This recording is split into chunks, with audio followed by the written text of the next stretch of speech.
Lá Issatou agus Abdoulaye. Chúise Issatou maidin.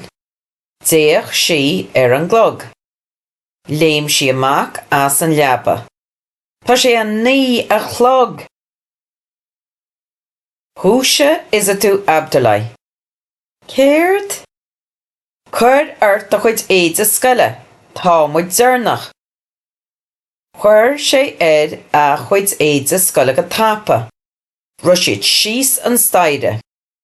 Ru siad amach an doras. Bain muid dúrnach Abdoulaye, bain muid dúrnach. Ru siad isteach gatan na scoile agus isteach sa scoil. Cá bhfuil mhór málaí scoile. Rinne muid dearmar dortha. Chuir gardín gléach iadaí. Tháinig sé leis na málaí scoile. Bhí an lá go breá tar éis é sin.